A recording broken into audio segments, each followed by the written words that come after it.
Good day, children. So today we'll do the second part of the adventure. And in the previous part we saw that Gangadhar Pant, he traveled through the Jijamata Express and he came to Mumbai, and there he went to the British building and there he tried to find about his son. But the receptionist told him that nobody of that name could be found over there because no worker is working over there. So he was very much upset. Then he went and he had a quick lunch in one of the restaurant, and he went towards the town hall where the library was. So today we'll read further. And to his relief, when he went to the town hall, he was very much relieved that still there was the librarian. And then he entered the reading room and he asked the librarian over there for the history books. And he wanted his own history book also that he had written. So 5 volumes of history were brought to his table, and he started from the beginning. Volume 1 he opened, and it was the period of Ashoka. In volume 2 of Samudragupta, volume 3 of Muhammad Ghori, and volume 4 it was up to the death of Aurangzeb. And up to this period, history was as he knew it, and whatever he knew about the history of those 4 volumes were all correct. The change evidently occurred in the last volume, but in the last volume there was a great change, and he wanted to find out that puzzle only of the last volume. Reading volume 5 from both ends inwards, Gangadhar Pant finally converged on the precise moment where history had taken a different turn, and he reached at one of the particular place where there was a different turn in the history. That page in the book described the Battle of Panipat, and it mentioned that Marathas won it handsomely. It was about the Battle of Panipat, and it was written over there that Marathas won the battle. Abdali was routed, he was defeated and was chased back to Kabul by the triumphant Maratha army led by Sadashiv Rao Bhau and his nephew, the young Vishwas Rao. So here the Maratha, they had a fight with Abdali, and Abdali was defeated and he was chased and he went back to Kabul, and the Maratha army was led by Sadashiv Rao Bhau and his nephew Vishwas Rao. The book did not go into the blow-by-blow account of the battle itself. So the continuous series of the battle was not there. Rather, it elaborated in detail its consequences for the past struggle in India. But it gave in detail about the struggle that was there in India. Gangadhar Pant read through the account avidly, and Gangadhar read it quite clearly in that the style of writing was unmistakably his, and this volume was written by him only, yet he was reading the account for the first time. And for him, he thought that it was for the first time that he was reading whatever was written by him. Their victory in the battle was not only a great morale booster to the Marathas, but it also established their supremacy in northern India. And when the Marathas won the battle of Panipat, they established the supremacy. Their supremacy was established in northern India. The East India Company, which had been watching these developments from the sidelines, got the message and temporarily shelved its expansionist program. And the East India Company, it was watching the development, means they were standing aside and they were watching the Indians fighting and with each other, and they were trying to defeat each other. So they got the message that they should keep their expansion movement aside, means they didn't want to come in front. If they came in front over there, then again they were defeated. So it was better to move aside and let the Indians fight with the Arab people. For the Peshwas, the immediate result was an increase in the influence of Bhau Sahib and Vishwas Rao, who eventually succeeded his father in 1780 AD. And the Peshwas, their influence was increased because Bhau Sahib and Vishwas Rao, who succeeded his father in 1780 AD. The troublemaker Dada Sahib, he was there and he was in the background, and he retired from the state politics. To its dismay, the East India Company met its match in the new Maratha ruler, Vishwas Rao, and the East India Company, they were very sad because the new Maratha ruler, Vishwas Rao, and his brother Madhav Rao combined political acumen with valor and systematically expanded their influence all over India. So both the brothers Vishwas Rao and Madhav Rao, they together fought bravely and they were expanding their power over India. The company was reduced to the pockets of influence near Bombay, Calcutta and Madras, just like its European rivals, the Portuguese and the French. So this British company, they were very cunning. So what they did, when they saw that they were more powerful, so they kept aside, they went aside and they kept only themselves only in Mumbai, Kolkata and Chennai.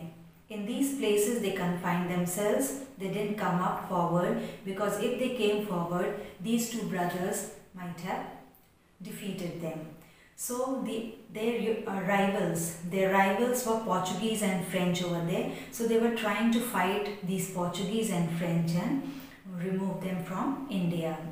For political reason, the Peshwas kept the puppet Mughal regime alive in Delhi.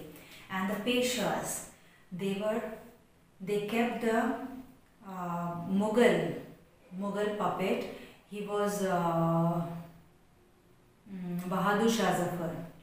He was the oldest king. So he was the puppet in the hands of the Peshwas. So they kept him in Delhi. In the 19th century, these de facto ruler from Pune were statute enough to recognize the importance of the technological age dawning in Europe. And in 19th century, the technology was developing in Europe. They set up their own centers for science and technology, and there they set up their centers of science and technology. The East India Company saw another opportunity to extend its influence. Now, the East India Company, they got an opportunity to influence, to bring the influence, to expand the influence through science and technology. So they tried to offer help and the experts to the Indian people. They were accepted only to make the local centers self-sufficient, and cunningly they told them that if we provide you help and the experts, then what will happen? Your centers will become self-sufficient. The 20th century brought about further changes, and in the 20th century changes were there, and it was from the western side. India moved towards a democracy. Now the idea of democracy came to the Indians. By then the Peshwa had lost their enterprise and they were gradually replaced by democratically elected bodies, and the Peshwas, they lost their power and democratically elected body was formed to run the government. The Sultanate at Delhi survived even his transition largely because it wielded no real influence.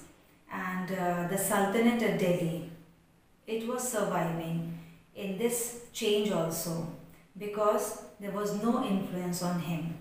The Shahenshah of Delhi was no more than a figurehead to rubber stamp a recommendation made by the Central Parliament. And as it is said that the president is the rubber stamp in In the same way, the Sultanate, the king of Delhi, Bahadur Shah Zafar, he was also like a rubber stamp in the central parliament that was elected democratically. As he read on, Gangadhar Pant began to appreciate the India he had seen. Now, when he was reading Gangadhar Pant, when he was reading the 5th volume, he was very much fascinated and he was appreciating that India, whatever he had seen, is written in this. It was a country that had not been subjected to slavery for a white man, and India was not at all a slave under the white men. It had learned to stand on its feet and knew what self-respect was. And that time, what he had written, India was not at all the slaves in the hands of the white people, but they were standing on their own feet and they were having self-respect. From a position of strength and for purely commercial reasons, it was allowed the British to retain Bombay as the sole outpost on the subcontinent. And the strengthening, India was strengthened quite a lot, and for the commercial reason, the Britishers were allowed to be there on the Mumbai post. The lease was to expire in the year 2001 according to the Treaty of 1908. So 1908 the treaty was signed, and according to that in 2001 the lease was to expire, that was signed by the Britishers. Gangadhar Pant could not help comparing the country he knew with what he was witnessing around him, and Gangadhar was comparing the country that he had written in the volume, History Volume 5, and the country that he was seeing by his own eyes at that particular time when he arrived from Pune to Mumbai. But at the same time, he felt that his investigation were incomplete, and then he found that whatever he had written was not proper. How did the Marathas win the battle? Now the question arose, how the Marathas won the battle? To find the answer, he must look for accounts of the battle itself. So he wanted to know how the Marathas won the battle and what was the exact incident. He went through the book and journals before him. So before him the history book and journals were kept. At last, among the books he found one that gave him the clue. It was Bhau Sahebachi Bhakar. So Bhau Sahebachi Bhakar, about his clue he got over there. Although he seldom relied on the Bhakars for historical evidence, he found that entertaining to read, and he did not believe on these Bhakars, but he found some evidence over there, and the evidence was quite entertaining to him, sometimes buried in the graphic but doctored accounts. He could spot the germ of truth, and under it, inside that, he could find some truth that was buried. He found one now in a 3-line account of how close Vishwas Rao had come to being killed, and in that, through 3 lines, he came to know that Vishwas Rao, how he was, death was quite near to him. And then Vishwas Rao guided his horse to the melee where the allied troops were fighting, and he attacked them. So in that paper, it was written that Vishwas Rao guided his horse where the allied troops were fighting, and he attacked them. And God was merciful. God was quite merciful to him. A shot brushed past his ear, and the shot came and it went near his ear, through his ear. Even the difference of a till could have led to his death. So you have seen the sesame seed. So if little bit of the bullet would have been shifted towards his ears, he would have died. But because of that small till sesame seed, the means the distance was of that small seed, and he was saved. At 8 o'clock, the librarian politely reminded the professor that the library was closing for the day.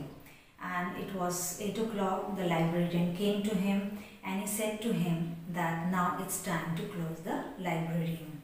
Gangadhar Pant emerged from his thoughts, and then he was the librarian woke him up from his thoughts. Looking around, he noticed that he was the only reader left in that magnificent hall. And he looked around and he saw that only he was sitting in the hall and nobody else was there. All have left. I beg your pardon, sir. May I request you to keep these books here for my use tomorrow morning? By the way, when do you open? So he said to the librarian, sir, if you don't mind, please keep these books over here only. Tomorrow morning I'll come and I'll use them. And then he asked him, at what time do you open the library? So the librarian told him that at 8 o'clock, sir. The librarian smiled at him. Here was a user and researcher right after his heart. And he smiled because in front of him, the user and the researcher was there. As the professor left the table, he shoved some notes into his right pocket absent-mindedly, and he also shoved the Bhakar into his left pocket. And while going away from there, it is the Indians' attitude to keep something and move out from there. So what he did, he kept some of the notes in his pocket, and the Bhakar also he kept in his left pocket, and the rest he shoved in his right pocket, and then he went out of the library. So that's all for today, children. This is the second part, and next we'll read after the holidays.